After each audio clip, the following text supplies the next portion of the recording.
Bonjour à tous et bienvenue. Depuis notre plus jeune âge, un certain narratif imprègne notre culture. L'idée que le bonheur, la réussite et surtout la complétude passent nécessairement par la rencontre de notre moitié. On nous raconte des histoires de quête pour trouver cette personne qui viendra nous compléter, remplir un vide intérieur, donner un sens à notre existence. La vie semble souvent dirigée vers la formation du couple, comme si c'était la destination ultime, la condition sine qua non pour être entier. Et pour ceux ou celles dont la vie ne suit pas ce chemin, qui sont célibataires par choix ou par circonstance, ou qui sont en relation mais ressentent toujours ce vide, ce narratif peut être lourd à porter. Il peut engendrer un sentiment d'incomplétude, la peur de ne pas être assez, l'impression qu'il manque une pièce essentielle au puzzle de leur existence. Mais si cette quête extérieure pour trouver la complétude était en réalité une distraction? Et si la vraie complétude ne se trouvait pas en dehors de nous, dans les bras d'un autre, mais à l'intérieur? Et si le chemin pour devenir complet était un voyage solitaire, non pas dans le sens de la solitude physique, mais dans le sens d'un processus intérieur profond, indépendant de notre statut relationnel? Pour explorer cette idée puissante et libératrice, nous allons nous tourner vers l'un des explorateurs les plus audacieux de la psyché humaine, Carl Gustav Jung.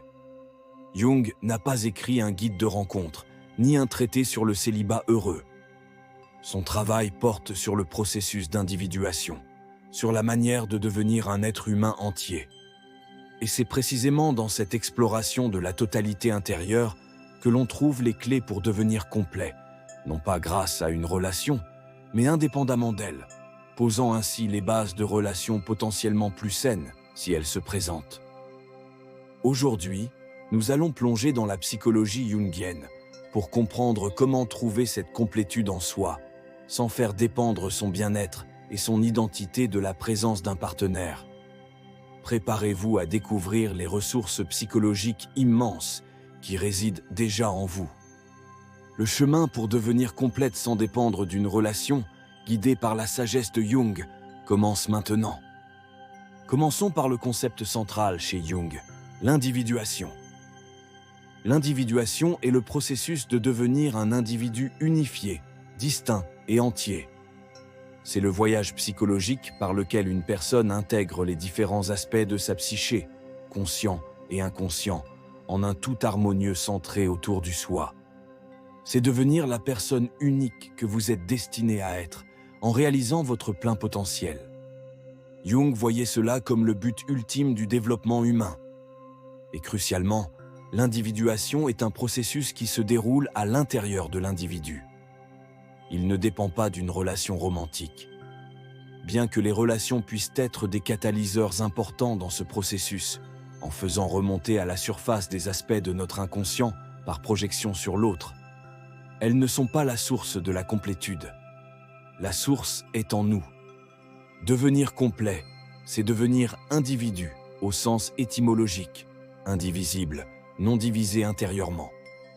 Le narratif sociétal de trouver sa moitié suggère que nous sommes nés moitié, destinés à errer jusqu'à ce que l'on trouve l'autre moitié pour former un tout. La vision de Jung est radicalement différente. Nous naissons avec le potentiel d'être un tout, mais ce potentiel doit être réalisé activement par le travail intérieur de l'individuation. La complétude n'est pas une fusion avec un autre, mais une intégration de soi. Explorons maintenant certains des archétypes et concepts clés de Jung qui montrent comment ce processus de complétude intérieure se déroule et pourquoi il nous libère de la dépendance relationnelle. Le premier concept à considérer est la persona.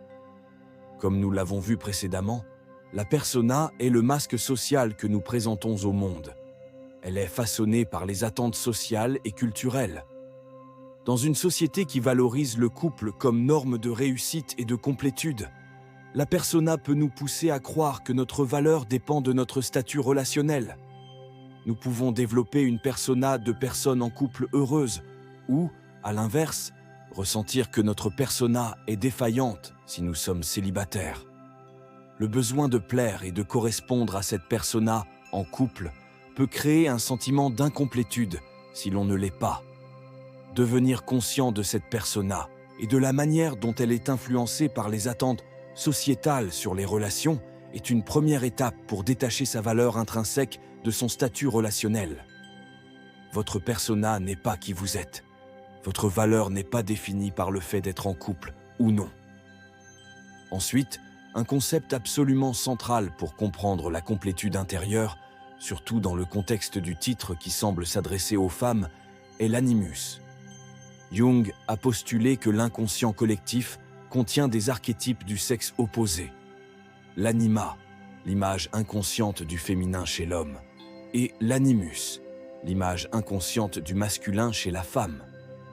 Ces archétypes se forment non seulement à partir de l'expérience collective de l'humanité avec les deux sexes, mais aussi de nos expériences personnelles avec les figures importantes du sexe opposé dans notre vie, père, frère, etc.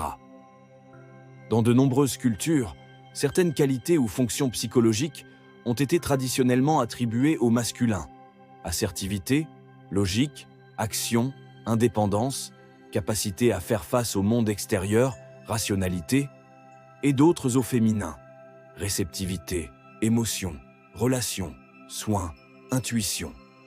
Si une femme n'a pas développé ou intégré son propre animus, c'est-à-dire son principe masculin intérieur, elle peut projeter cette partie non développée d'elle-même sur les hommes extérieurs et ressentir un besoin psychologique profond de dépendre d'un homme pour apporter ses qualités dans sa vie ou pour valider sa propre capacité dans ces domaines.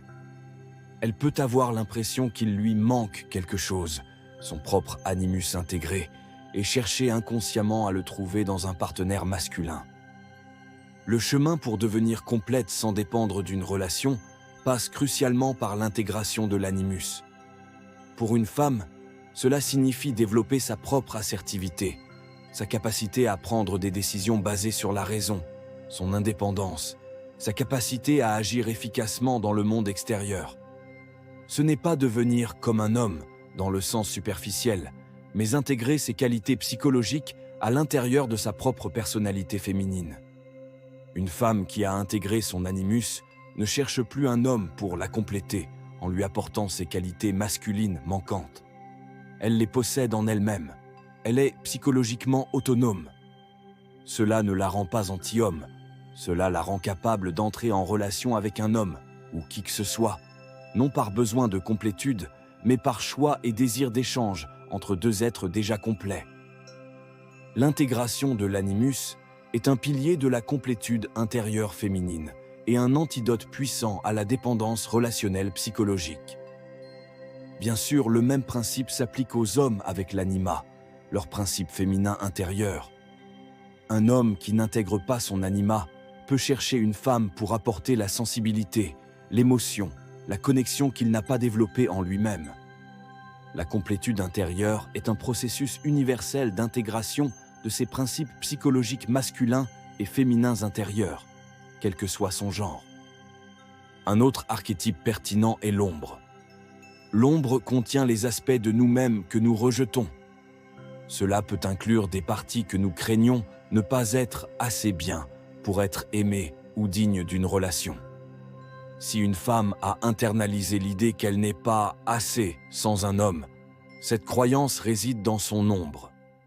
La peur d'être seule, d'être perçue comme incomplète ou indésirable si elle n'est pas en couple, alimente le besoin de trouver une relation à tout prix, souvent par peur plutôt que par désir authentique. Intégrer l'ombre, c'est reconnaître et accepter ses peurs et ses croyances limitantes, et réaliser que sa valeur ne dépend pas de l'approbation extérieure ou du statut relationnel.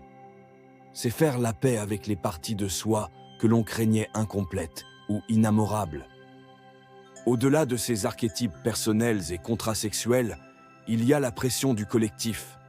La société, à travers ses mythes, ses médias, ses traditions, perpétue souvent l'idée que la vie d'une femme culmine dans le mariage et la fondation d'une famille nucléaire traditionnelle. Ne pas suivre ce chemin peut générer un sentiment d'être en dehors, incomplet ou en échec.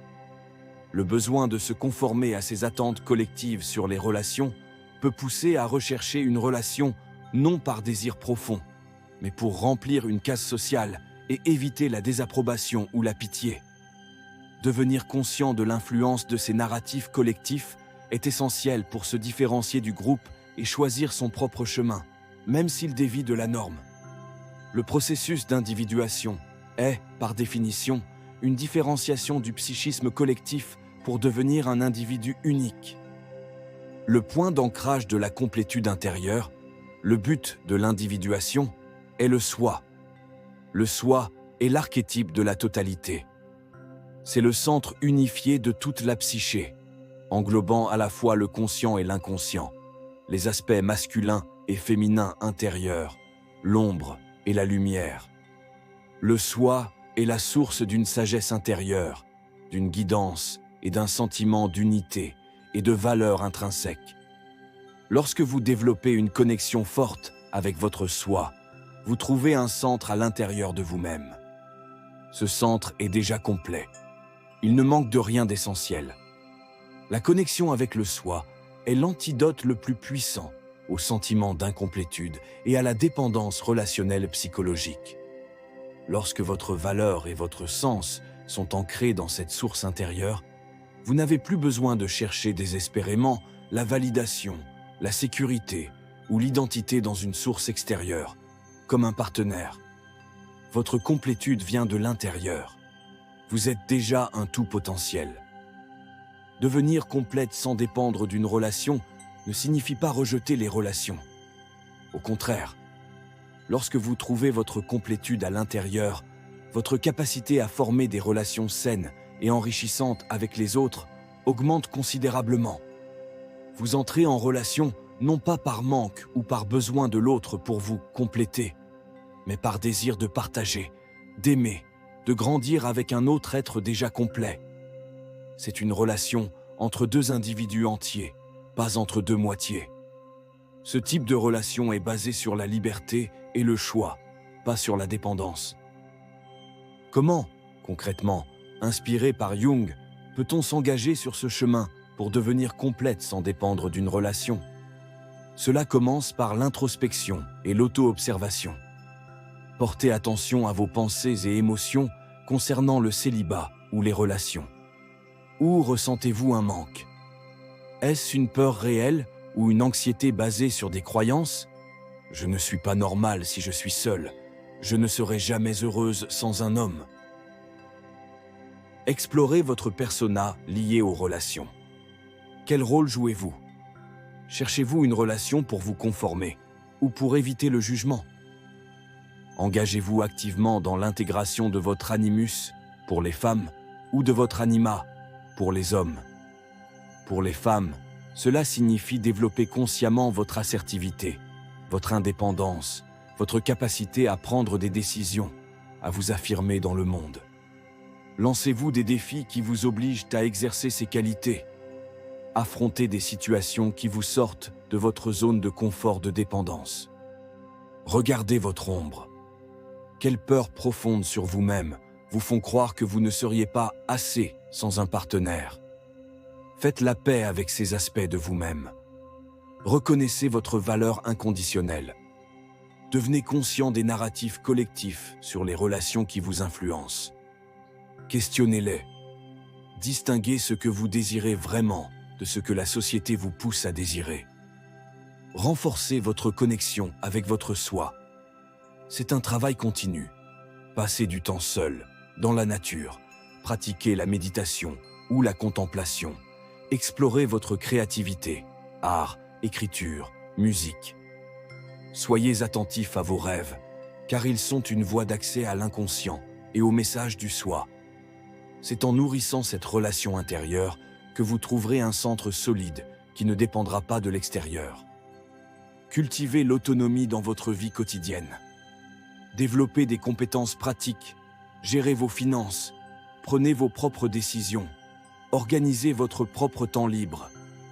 Chaque acte d'autonomie renforce le sentiment d'être capable de se gérer soi-même, de se suffire, et nourrit l'intégration de l'animus anima et la connexion au soi. Enfin, changez votre perspective sur la solitude. Vue du regard du soi, La solitude choisie ou acceptée n'est pas un manque, mais une opportunité précieuse pour l'introspection, la créativité et le renforcement de la relation avec soi-même. C'est dans ces moments que l'on peut vraiment entendre la voix du soi, loin du bruit du collectif et des attentes relationnelles. La solitude devient une alliée sur le chemin de la complétude. Devenir complète sans dépendre d'une relation n'est pas un état final que l'on atteint du jour au lendemain. C'est un processus, l'individuation, un voyage intérieur continu. C'est un choix conscient de diriger son énergie vers l'intégration de toutes les parties de soi, plutôt que vers la recherche d'une moitié extérieure. Conclusion. Nous avons exploré, à travers le regard profond de Carl Jung, la voie pour devenir complète sans faire dépendre sa valeur et son bonheur d'une relation. Nous avons vu que la complétude n'est pas le produit d'une rencontre extérieure, mais le résultat d'un processus intérieur, l'individuation. Ce chemin implique de comprendre et de travailler avec les différentes facettes de notre psyché, la persona que nous présentons au monde, l'intégration des principes masculins et féminins intérieurs, animus, anima, la reconnaissance et l'acceptation de notre ombre, la différenciation par rapport aux attentes du collectif, et surtout, le renforcement de notre connexion avec le soi, ce centre de totalité et d'autorité intérieure. Devenir complète, c'est trouver son centre en soi-même. C'est réaliser que vous possédez déjà en vous toutes les ressources nécessaires pour être entier, capable et digne d'amour, de votre propre amour et de celui, saint, des autres. Ce n'est pas une approche anti-relationnelle, mais une approche qui pose l'individu autonome et complet comme fondation de relations potentiellement plus riches et plus libres de dépendance. Le mythe de la moitié manquante peut être libérateur une fois que l'on comprend qu'il ne s'agit pas de trouver quelqu'un d'autre, mais d'intégrer les parties complémentaires en soi-même. L'union sacrée la plus importante est celle qui se produit à l'intérieur, le mariage alchimique entre les différentes instances de votre propre psyché, aboutissant à la totalité du soi. J'espère sincèrement que cette exploration jungienne vous apportera un nouvel éclairage sur votre propre quête de complétude et vous montrera la puissance immense qui réside déjà en vous, en attente d'être découverte et intégrée. Si cette vidéo vous a parlé, si elle a résonné avec votre propre expérience, ou si elle vous donne envie d'explorer davantage la psychologie de Jung et le chemin de l'individuation, je vous invite à partager vos réflexions dans les commentaires ci-dessous. Quels aspects de votre psyché sentez-vous appelés à intégrer? Comment cherchez-vous votre propre complétude intérieure? Et si vous êtes passionné par la psychologie, la découverte de soi et les voies vers une vie plus autonome et plus riche de sens, assurez-vous de vous abonner à cette chaîne pour ne manquer aucune de nos prochaines explorations. Merci de votre attention. Le chemin vers votre complétude est en vous. À très bientôt.